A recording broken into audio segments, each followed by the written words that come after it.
चलिए दोस्तों आगे बढ़ा जाए। तो हम कह रहे हैं भाई आज हम बात कर रहे हैं नेक्स्ट चैप्टर की जिसका नाम है ब्रांच अकाउंटिंग। क्या होता है ब्रांच अकाउंटिंग और क्यों इतना महत्वपूर्ण है, जो हमने आज के लेक्चर के स्टार्टिंग में कहा कि आज तो बहुत मजा आने वाला है। ब्रांच अकाउंटिंग ऐसा चैप्टर जिससे बच्चे थर थर थर थर थर थर थर थर थर थर थर कांपते रहते हैं। पता नहीं क्यों कांपस है, मानो तो पता नहीं क्यों कांपा भाई। चैप्टर में ऐसा कुछ भी नहीं है कि आपको डर लगे, प्रोवाइडेड सही अप्रोच से चैप्टर को हम करें तो हम बहुत ही नॉर्मल मैनर में जैसे हर चैप्टर को करते हैं वैसे करेंगे और किसी प्रकार का डाउट आपको आने नहीं देंगे। ब्रांच का मतलब क्या होता है? ब्रांच जब भी वर्ड बोलते हैं तो हमारे माइंड में एक हेड ऑफिस प्री सपोज होना चाहिए, बिकॉज ब्रांच तभी एग्जिस्ट कर सकता है जब हेड ऑफिस हो। अगर हेड ऑफिस नहीं तो ब्रांच नहीं हो सकता, बिकॉज एक बड़ा ऑफिस है जिसके अंदर कुछ ब्रांचेस हो सकते हैं। जैसे कि मैं कहता हूं मेरा पुणे में हेड ऑफिस है, मैं किस चीज का बिजनेस करता हूं तो मैंने एक ब्रांच ओपन कर दिया चंडीगढ़ में, मुंबई में, दिल्ली में। उन सभी ब्रांचेस को हम कंट्रोल करते हैं। तो मैं एज अ हेड ऑफिस अपनी ब्रांचेस पर कंट्रोल रखने के लिए हर ब्रांच का प्रॉफिट लॉस देखना चाहता हूं। जैसे कि डिपार्टमेंट चैप्टर में कहा जाता है यू नीड टू आइडेंटिफाई कौन सा डिपार्टमेंट परफॉर्मिंग है, कौन सा डिपार्टमेंट नॉन परफॉर्मिंग है। जो नॉन परफॉर्मिंग होता है मतलब नॉन प्रॉफिटेबल है या कम प्रॉफिट वाला है, उसको आप कोशिश करते हैं कन्वर्ट करने की प्रॉफिट में, और अगर ऐसा ना हो पाए तो आपको एक हार्ड डिसीजन लेना पड़ता है उस डिपार्टमेंट को बंद करने का। मतलब मेन एम क्या था वहां पर, हम डिपार्टमेंट के ऊपर कंट्रोल रखना चाह रहे थे, डिपार्टमेंट का प्रॉफिट लॉस देखना चाह रहे थे। सेम वे में हेड ऑफिस जब इतनी सारी ब्रांचेस का ऑपरेट करता है तो हेड ऑफिस भी ये जानना चाहता है कि कौन सी ब्रांच किस तरह से अपना वर्किंग कर रही है और किस ब्रांच में हमें प्रॉफिट हो रहा है, किस में कम प्रॉफिट, किस में ज्यादा प्रॉफिट है, किस में लॉस हो रहा है। लेकिन फिर भी डिपार्टमेंट और ब्रांच सेम नहीं होते। मेन रीजन सबसे बड़ा होता है कि जब भी हम डिपार्टमेंट वर्ड बोलते हैं, जैसे हमने एग्जांपल लिया था लाइफ स्टाइल, शॉपिंग मॉल में जाते हैं आइकॉनिक, तो इन सब के अंदर क्या होता है, काफी सारे जो है तरह तरह के डिफरेंट सामान होते हैं, डिपार्टमेंट्स होते हैं जो कि उसी जगह पर एग्जिस्ट करते हैं। जैसे कि आप बिग बाजार चले गए, आप डी मार्ट चले गए, आप विशाल मेगा मार्ट चले गए, तो वहां पर आपको क्या मिलेगा, एक ही फिजिकल स्पेस के अंदर एरियाज डिमार्केट किए होंगे, मतलब लोकेशन एक ही है ज्योग्राफिकली। ब्रांच में ऐसा नहीं होता। ब्रांच हेड ऑफिस के पास एग्जिस्ट नहीं करती, ब्रांच हेड ऑफिस से दूर होती है, और कई बार तो कई केसेस में तो दूसरी कंट्री में होती है। हो सकता है इंडिया में हेड ऑफिस है लेकिन ब्रांच जो है वो दूसरी कंट्री में है। तो इसके अलावा भी कुछ छोटे मोटे रीजन रहते हैं, वो बाद में देखेंगे। लेकिन हाँ, मेन बात क्या आ गई कि हेड ऑफिस जो है वो ब्रांच का प्रॉफिट लॉस चेक करना चाहता है कि ब्रांच का प्रॉफिट लॉस कितना है, और उस पर एक कंट्रोल मेंटेन करना चाहते हैं, इसलिए ब्रांच से संबंधित अकाउंट जो बनाए जाते हैं। तो इस चैप्टर के अंदर ब्रांच अकाउंटिंग के अंदर मेनली हम सीखेंगे कि ब्रांच के प्रॉफिट्स किस तरह से निकालता है हेड ऑफिस, और किस तरह से अकाउंटिंग एस्पेक्ट जो है हमारे रहते हैं। तो चलिए दोस्तों, देर किस गलती हैगी है, आप पता तैयार बैठे हैं। लो भाई चैप्टर लिखिए, नवा नवा पेज कड़ लो ते हेडिंग पा दो, branch accounting means accounting for the branches। प्यार बिना चैन का रे।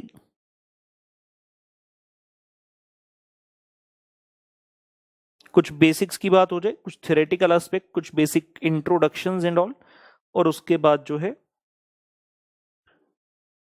प्रैक्टिकल पार्ट पर चलेंगे।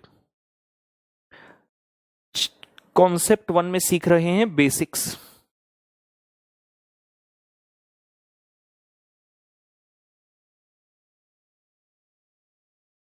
नेचर ऑफ ब्रांच, नेचर मतलब मीनिंग, नेचर कर रहे हैं तो लिख रहे हैं अ ब्रांच, लिखेंगे साथ साथ, a branch can be described as, a branch can be described as any establishment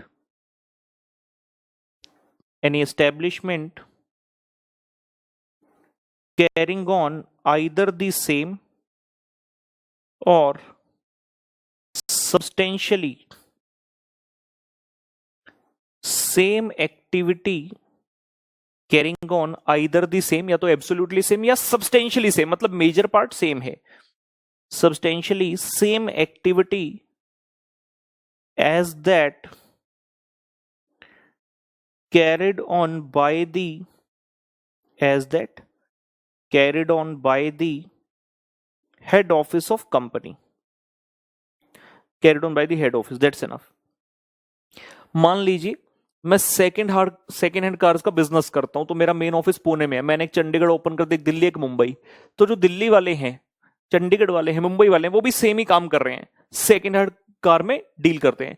लेकिन जो दिल्ली वाला है वो ब्रांच कहती है सर हमारे यहाँ ना टू व्हीलर्स का ही बहुत काम है, तो वो वाली ब्रांच एडिशनली कार्स के साथ साथ सेकंड हैंड टू व्हीलर का भी कर रही है, मतलब बाइक्स एक्सेट्रा का भी सेल परचेज सेकंड हैंड वहां पर हो रहा है। तो nature of business almost same होगा, जबकि डिपार्टमेंट में ऐसा नहीं होता, हर डिपार्टमेंट अपनी अपनी तरह का काम करता है, राइट। लिखेंगे नेक्स्ट पॉइंट, मतलब नेचर में ही लिख रहे हैं। The concept of a branch means the concept of a branch means existence of a head office.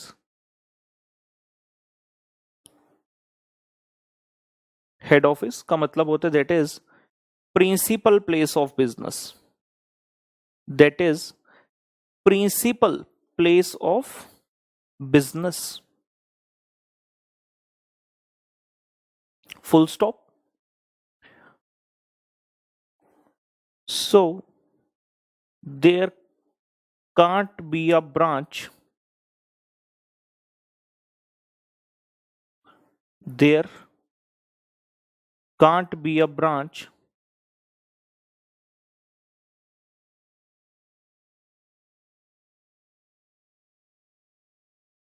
without the head office. There can't be a branch without the head office. ठीक है जी, ये हमारा हो गया नेचर ऑफ ब्रांच, देख लिए कैसे होता है। दूसरा हेड लिख रहे हैं कॉन्सेप्ट 1 बेसिक्स के अंदर, branch accounts versus departmental accounts. Branch account versus departmental account, theory के लिए एग्जाम में branch versus department. Serial number, basis of distinction, branch accounts and departmental accounts. मेरे संग संग लिखते रहेंगे दोस्तों, मोरे संग संग लिखते रहेंगे दोस्तों। Number one, number one,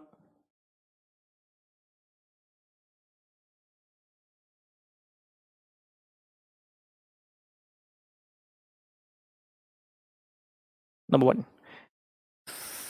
physical location. Number one लिख रहे हैं जी physical location.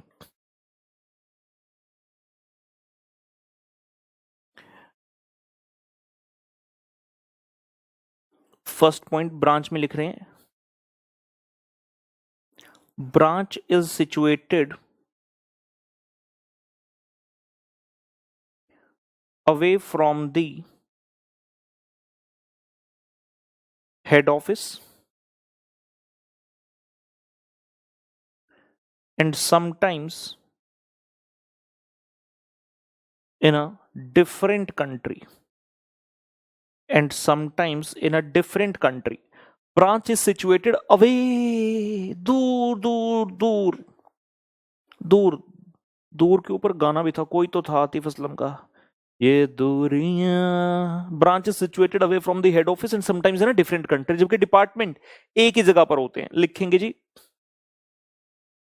The departments are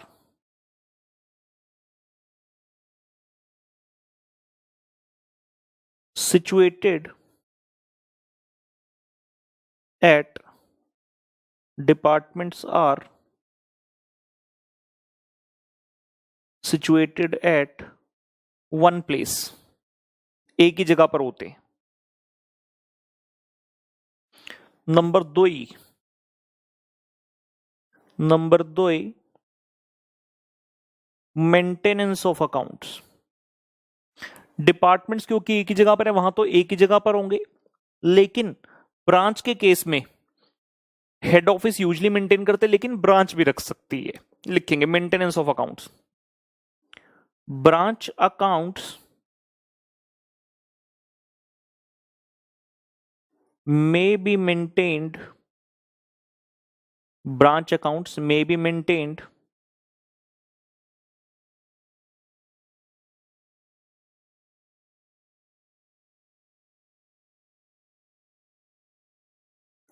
either at branch or at head office.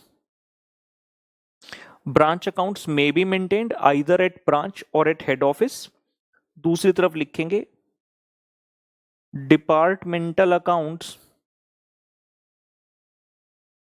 क्योंकि ज्योग्राफिकल लोकेशन एक ही है वहां, तो departmental accounts are maintained at, departmental accounts are maintained eight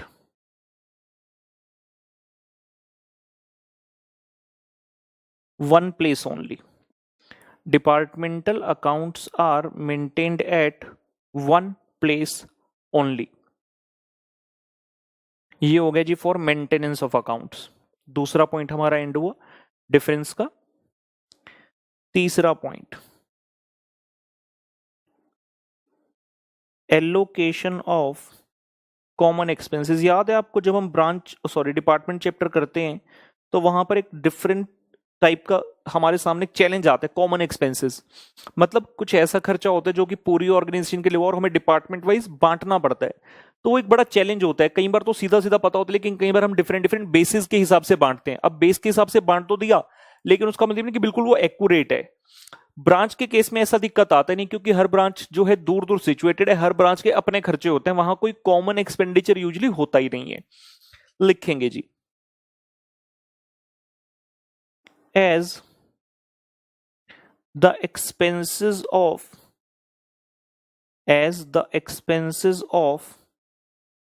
each branch can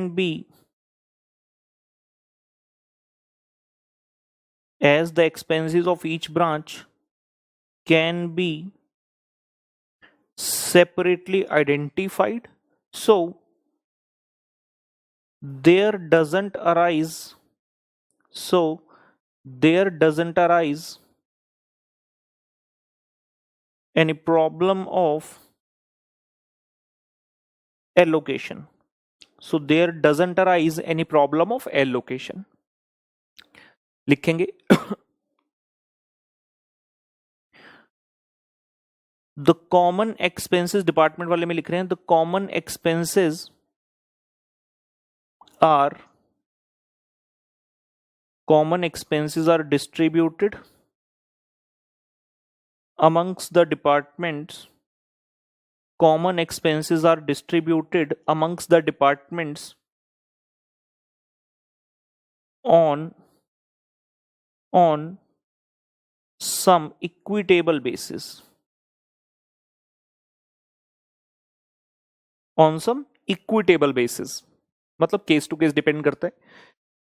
जैसे रेंट है फ्लोर एरिया के बेस पे बांट दिया, लाइटिंग है लाइट पॉइंट के बेस पे बांट दिया, कैरेज इनवर्ड है परचेज के रेशो बांट दिया, कैरेज आउटवर्ड है सेल के रेशो बांट दिया। तो इक्विटेबल बेस के हिसाब से खर्चों को बांटते रहते हैं। पॉइंट नंबर 4 पर आ गए।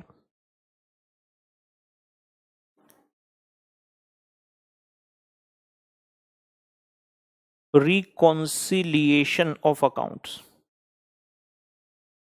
ये क्या चक्कर है रिकॉन्सिलिएशन ऑफ अकाउंट्स? सर ये तो बैंक रिकंसिलिएशन स्टेटमेंट में सुना है या कॉस्ट अकाउंटिंग में सुना है सर, चैप्टर होता है reconciliation of cost and financial account. Sir ये क्या है? सुनो ध्यान से, डिपार्टमेंट वाले में तो एक ही जगह पर रिकॉर्ड मेंटेन होते हैं। रिकंसिलिएशन की बात सिर्फ तब उठती है अगर एक ही चीज के आप दो जगह रिकॉर्ड मेंटेन करते हैं। डिपार्टमेंट में तो ये दिक्कत है ही नहीं। ब्रांच में भी हमने क्या था, ऑप्शन होती है आइदर एट ब्रांच और एट एचओ, हेड ऑफिस। मैं हेड ऑफिस को एचओ बोलूंगा तो समझ जाना हेड ऑफिस बोल रहा हूँ। डिपार्टमेंट तो रिकंसिलिएशन की दिक्कत आती नहीं। अभी थोड़ा सा जब चैप्टर में आगे जाएंगे मैं आपको बताऊंगा। बट जो ब्रांच होती है ना, दो टाइप की होती है, डिपेंडेंट और इंडिपेंडेंट ब्रांच। डिपेंडेंट जैसा कि नाम से क्लियर है, डिपेंडेंट जैसे बच्चा होता है ना, छोटा होता है, डिपेंडेंट होता है पेरेंट्स के ऊपर, पेरेंट्स ही उसको सब बताते हैं, पेरेंट्स ही उसका ध्यान रखते हैं, तो डिपेंडेंट ब्रांच। डिपेंडेंट ब्रांच बेचारी अपने रिकॉर्ड रख नहीं पाती, तो हेड ऑफिस उसके रिकॉर्ड रखता है। हेड ऑफिस कहता है तुमसे नहीं रखे जाएंगे, तुम छोटे हो, मैं तुम्हारे रिकॉर्ड मेंटेन कर, तो एक ही जगह पर रिकॉर्ड मेंटेन होते हैं डिपेंडेंट ब्रांच के, वहां रिको की प्रॉब्लम नहीं आती रिकंसिलिएशन की। लेकिन जब बच्चा बड़ा हो जाता है, बच्चा कहता है मैं इंडिपेंडेंट हूं, मेरा ध्यान मत रखो, मैं अपना खुद ध्यान रख लूंगा, तो ब्रांच भी क्या है, ब्रांच बड़ी ब्रांच होगी, ब्रांच कहती है मैं इंडिपेंडेंट हूं, मैं अपना ध्यान खुद रख सकती हूं। तो ब्रांच भी अपने पास रिकॉर्ड रख रही है हर एक चीज का, और हेड ऑफिस भी अपने पास रिकॉर्ड रख रहा है ब्रांच का। तो यार eight the end of year जब आप फाइनल अकाउंट्स बनाओगे, तो जितना ब्रांच के पास प्रॉफिट आ रहा है उतना ही हेड ऑफिस के पास भी आना चाहिए ब्रांच का प्रॉफिट। मान लो मेरी दिल्ली में एक ब्रांच है, इंडिपेंडेंट है, दिल्ली वालों ने अपना प्रॉफिट निकाला, कह रहे पुणे वालों हेड ऑफिस हमारा ये प्रॉफिट है, तो पुणे वाले हेड ऑफिस में भी तो दिल्ली ब्रांच का सेम ही अमाउंट आना चाहिए। तो रिकंसिलिएशन की जरूरत पड़ती है in the case of independent branch, क्योंकि वहां पर dual set of record maintain किए जाते हैं। आइए लिखते हैं रिकंसिलिएशन ऑफ अकाउंट में next point, reconciliation of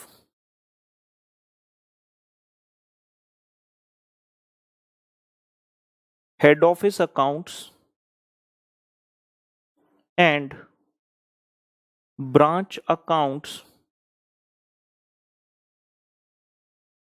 is necessary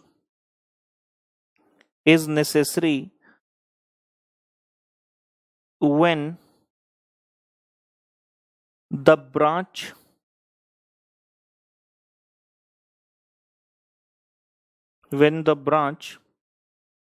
also maintains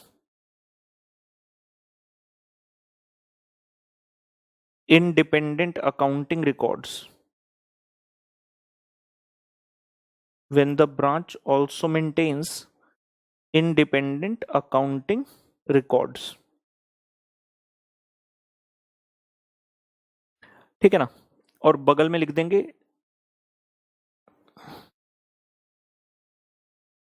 the problem of reconciliation of accounts doesn't arise. The problem of reconciliation of accounts doesn't arise. ये problem fall नहीं करती, प्रॉब्लम अराइज नहीं होती, क्योंकि सारे records एक ही जगह पर मेंटेन किए जाते हैं। नेक्स्ट पॉइंट आ गया conversion of foreign currency. Sir ये फॉरेन करेंसी कहां से आ गया बीच में? आपको याद है मैंने आपको कहा था it is very much possible कि ब्रांच जो है वो फॉरेन में हो आपकी, तो जब आपका ईयर एंड होगा आप फॉरेन वाली ब्रांच की फिगर्स को इंडियन करेंसी में कन्वर्ट करोगे, टोटल प्रॉफिट लॉस निकालोगे, बिकॉज इंडिया के रूल्स के हिसाब से आपको ये चीज करनी पड़ेगी। जबकि डिपार्टमेंट तो एक ही जगह पर होता है, तो अगर मेरा हेड ऑफिस इंडिया में तो डिपार्टमेंट भी इंडिया में ही होगा, डिपार्टमेंट फॉरेन में हो ही नहीं सकता। अगर डिपार्टमेंट फॉरेन में मतलब पूरा बिजनेस फॉरेन में है, फिर तो आप इंडिया में अकाउंटिंग कर ही क्यों रहे हो? इंडिया में अकाउंटिंग तभी करेंगे ना अगर बिजनेस का कोई छोटा सा कनेक्शन तो इंडिया से हो, और अगर डिपार्टमेंट केस में अगर आपका बिजनेस यहां है तो डिपार्टमेंट यही होगा, फॉरेन में नहीं हो सकता। ठीक है ना, तो फॉरेन करेंसी की कन्वर्जन वाली जो पॉइंट है वो कहां राइज होता है? Only in the case of branch, not in the case of department. लिखेंगे जी, if there is a foreign branch, if there is a foreign branch, then conversion of foreign currency figures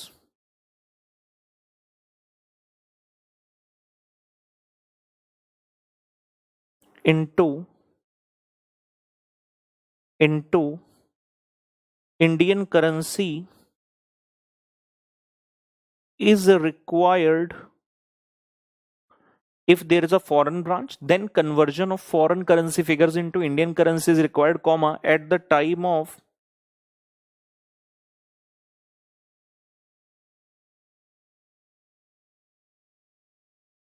finalisation of accounts. जब year and होते हैं, accounts finalise करने होते हैं, उस वक्त।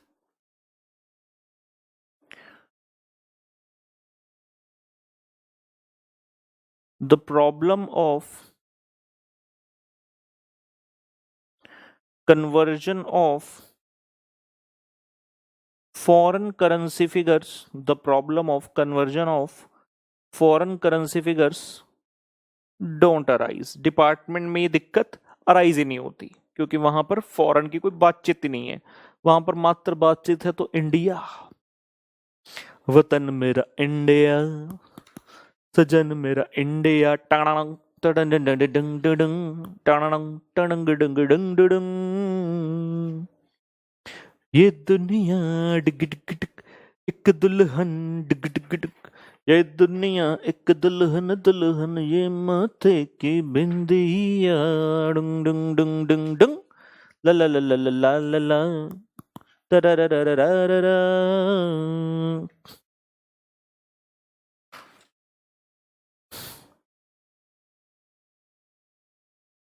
ਮੁੰਡੇ ਭੰਗੜਾ ਪਾਉਂਦੇ ਤੇ ਕੁੜੀਆਂ ਗਿੱਧਾ ਪਾਵਨ, नच नच के जश्न मनाते। ठीक है जी, यहाँ तक हो गया। आगे बढ़ते हैं चैप्टर में। चलिए जी, चैप्टर का एरिया कितना है उसे फिक्स कर रहे हैं। ब्रांच अकाउंटिंग चैप्टर के अंदर हमारा कवरेज क्या रहने वाला है, तो पूरे चित्र के द्वारा हम ये चीज को देख रहे हैं। कवरेज इस चैप्टर के अंदर क्या क्या पढ़ने वाले हैं। सबसे पहले लिखेंगे यहां इनलैंड ब्रांच, मतलब ब्रांच भारत में है। तो दूसरी तरफ लिखना है foreign branch, means the branch is in the other country. Foreign branch, inland branch के अंदर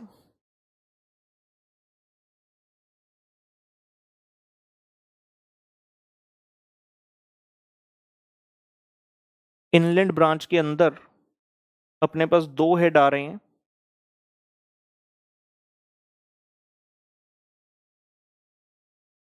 डिपेंडेंट ब्रांच और इनडिपेंडेंट ब्रांच। लिखते रहेंगे आराम से, फिर समझते हैं। Dependent branch, independent branch. जैसा मैंने कहा, ब्रांच दो टाइप की हो सकती है, छोटी है डिपेंडेंट है, बड़ी है हम अपना ध्यान खुद रख सकते हैं, तो वो इंडिपेंडेंट ब्रांच हो गया।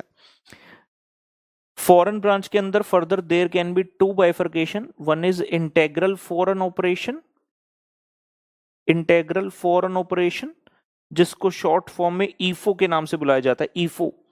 और दूसरा है non integral foreign operation, non integral foreign operation जिसको बोला जाता है नीफो।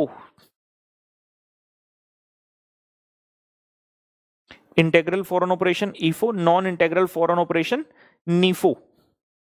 ये क्या होते हैं वो तभी बात करेंगे जब चैप्टर के अंत में पहुंचेंगे, जब फॉरेन ब्रांच की बात करेंगे। इनलैंड ब्रांच वाली साइड वापस आ जाओ। Dependent, independent.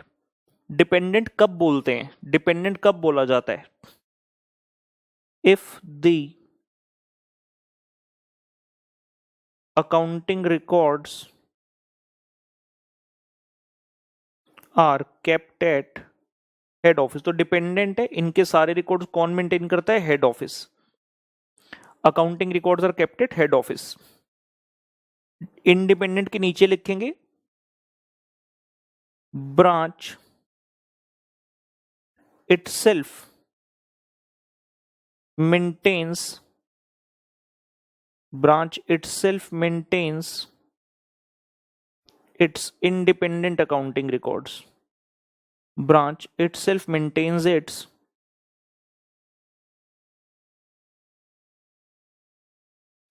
independent accounting records.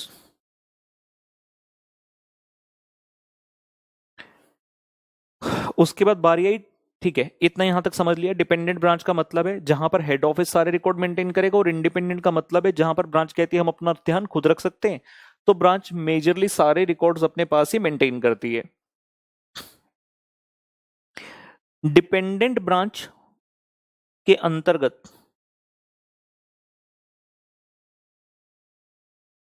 Dependent branch के अंतर्गत मेन एरिया जो है सबसे ज्यादा जिसमें समय लगता है, that is dependent branch. Dependent branch के अंदर लिख रहे हैं गुड्स आर, ये ऐसे लिखते हैं, goods are invoiced at cost price और इनवॉइस प्राइस। दो चीजें आ रही हैं, फर्दर ध्यान से देखेगा डिपेंडेंट के अंदर, और दूसरी तरफ लिख रहे हैं गुड्स आर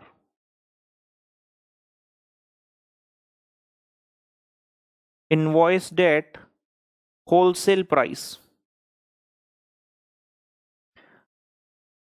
जब गुड्स कॉस्ट या इनवॉइस प्राइस पर जा रहे हैं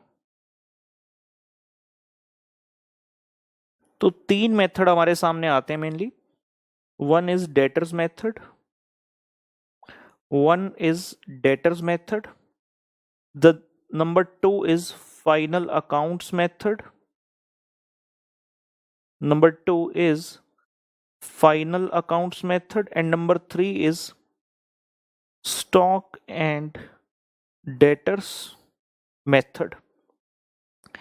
अगर एचओ ब्रांच को गुड्स भेज रहा है, ब्रांच क्या डिपेंडेंट है, एचओ के ऊपर डिपेंडेंट है, तुम सामान भेजोगे तो बेच देंगे, तुम सामान नहीं भेजोगे तो नहीं बेचेंगे, तो हेड ऑफिस को सामान भेजना पड़ता है। जब हेड ऑफिस सामान भेजता है तो एचओ के पास दो ऑप्शन होती है, या तो कॉस्ट प्राइस पर भेजू या इनवॉइस प्राइस पर भेजू। मैं बताऊंगा अभी इनवॉइस प्राइस का मतलब डिटेल में, अभी सिर्फ वर्ड याद रख लो, कॉस्ट या इनवॉइस प्राइस। उस केस में तीन मेथड ऐसे हैं जिससे प्रॉफिट निकाला जा सकता है, आंसर तीनों से सेम आएगा।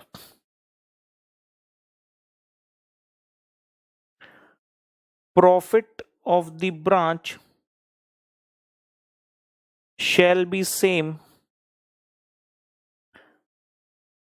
as per all the methods। अब जैसे मैं लाइन लिखता हूं तो बच्चे कहते हैं अरे क्या बात है सर, मतलब तीनों में से हमें कोई भी एक मेथड समझ में आ गया तो बस बल्ले बल्ले हो गया, क्योंकि हमें प्रॉफिट निकालना है और प्रॉफिट तो तीनों में से किसी से भी कर लो सेम ही आएगा। जी नहीं, ऐसा नहीं कि किसी एक को सीखना है। एग्जाम में जब क्वेश्चन आता है वो बकायदा लिखता है कि कौन से मेथड से आपको करना है, डेटर मेथड से करना है, फाइनल अकाउंट से करना है, या स्टॉक एंड डेटर से करना है। डेटर्स मेथड और स्टॉक एंड डेटर्स ज्यादा इंपॉर्टेंट है, फाइनल अकाउंट्स मेथड इंपॉर्टेंट नहीं है। हम सीखेंगे जरूर, लेकिन एग्जाम में आने की प्रोबेबिलिटी ना के बराबर होती है। अगर हेड ऑफिस गुड्स इनवॉइस करता है होलसेल प्राइस पर तो कौन सा मेथड लगता है? इस सिचुएशन में लगता है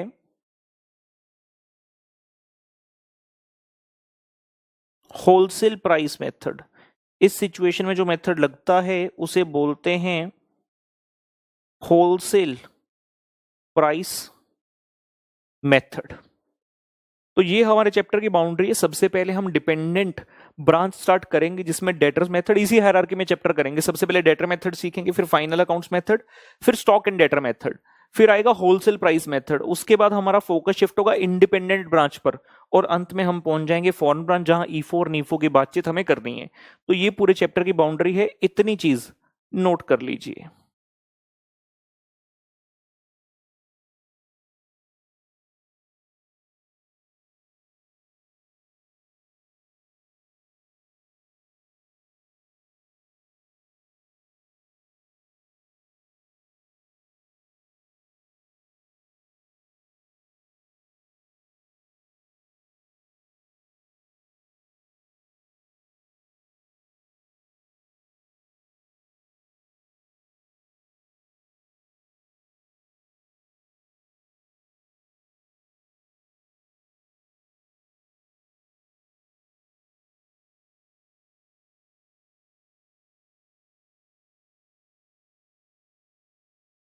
चलिए जी, हम इस चैप्टर में बढ़ते हैं आगे, मेन बात पर आते हैं। सबसे पहले मैंने क्या कहा था, डेटर्स मेथड की बात करेंगे। कॉन्सेप्ट वन में हमने सारे बेसिक सीख लिए चैप्टर के, क्या होता है ब्रांच, क्यों होता है, एक्सेट्रा। कॉन्सेप्ट टू लिखिए जी, मेन बातचीत स्टार्ट कर रहे हैं।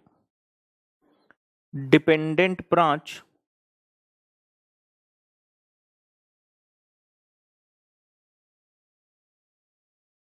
Debtors method. Dependent branch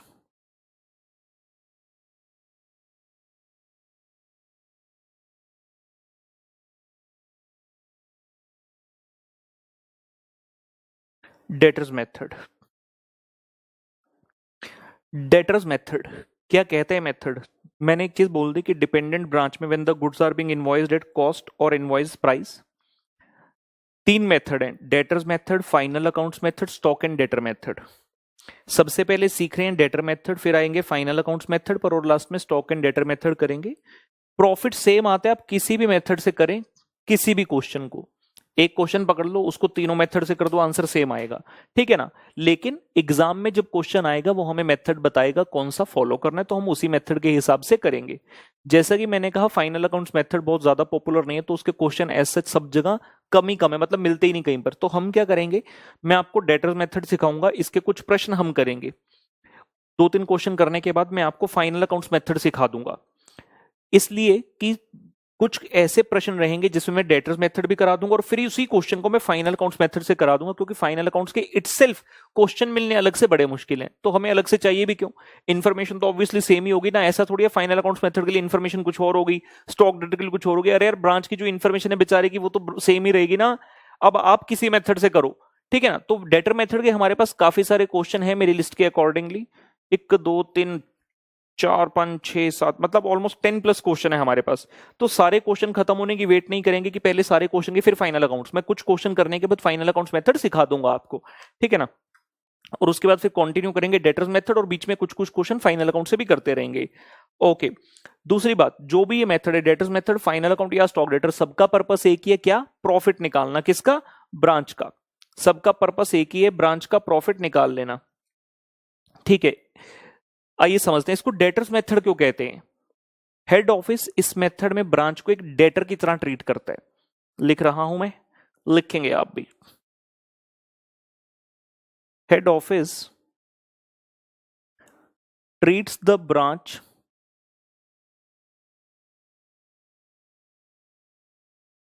as its debtor. Head office treats the branch as its debtor, full stop.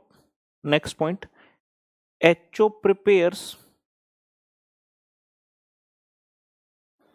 branch account to compute the profitability of branch. Head office कहता है branch एक debtor की तरह है। नॉर्मली डेटर के साथ कैसा behave करते हैं, आप कहते हैं तेरे को मैंने इतना सामान भेज दिया, अब तेरे को मुझे पैसे देने हैं। नॉर्मली डेटर अकाउंट याद करो माइंड में, क्या होता है, to credit sale by cash. तो ये भी डेटर मेथड में हेड ऑफिस ब्रांच को एक डेटर की तरह ट्रीट करते हैं। मैं तेरे को गुड्स भेजूंगा, तो उनसे अपना सेल करना और पैसा कमाकर मेरे को दे देना, तो मेन ये मेथडोलॉजी चलती है। तो हमें ब्रांच अकाउंट जो है उसके ऊपर मास्टरी हासिल करनी है, क्योंकि जब भी प्रॉफिट निकालना है तो ब्रांच अकाउंट से ही निकलेगा।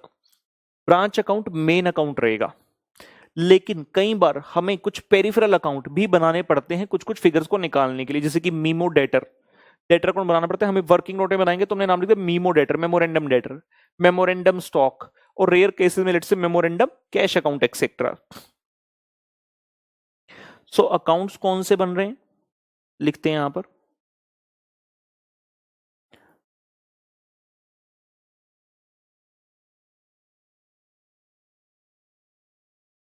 कौन कौन से अकाउंट्स इस मेथड में हमने बनाने हैं, मेन और सेकेंडरी। सेकेंडरी का मतलब जो वर्किंग नोट में बनाने हैं। मेन अकाउंट एक ही रहेगा जिसका नाम है ब्रांच अकाउंट, और सेकेंडरी में आ गए memo debtors account, memo stock account, कभी कभी पेटी कैश अकाउंट बनाना पड़ सकता है, कभी मीमो कैश अकाउंट बनाना पड़ सकता है, ठीक है ना। तो ये आपके सेकेंडरी अकाउंट हो गए। मेन अकाउंट एक ही है, मतलब प्रॉफिट उसी अकाउंट से आएगा। ये जो सेकेंडरी लिखे हैं मैंने, मतलब ये अकाउंट्स आपके नॉर्मली वर्किंग नोट का पार्ट बनेंगे, और हर क्वेश्चन में नहीं बनेंगे, डिपेंड करते हैं, और किस में बनेगा किस में नहीं वो देखते ही समझ आ जाएगा, उसमें टेंशन मत ले, टेंशन मत ले कि किस क्वेश्चन में बनाना है किस में नहीं, वो मैं सारी चीज सिखा दूंगा। एक और चीज आपको बतानी है, इफ यू रिमेंबर मैंने यहां पर लिखा goods are invoiced at cost price और invoice price. Goods are invoiced at cost और इनवॉइस, ये चीज मैंने लिखी। इसका क्या मतलब होता है,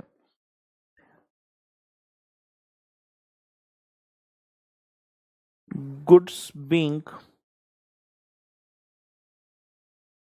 इनवॉइस्ड एट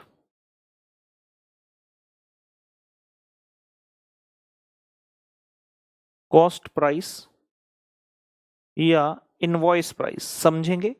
ये आगे पूरा डिपेंडेंट ब्रांच में जब तक हम ये 3 मेथड करेंगे ये चीज कॉमन रहेगी, मैं बार बार नहीं बताऊंगा, एक सिंगल बार समझ रहे हैं। मान लीजिए कॉस्ट ऑफ हेड ऑफिस है 100 रुपया,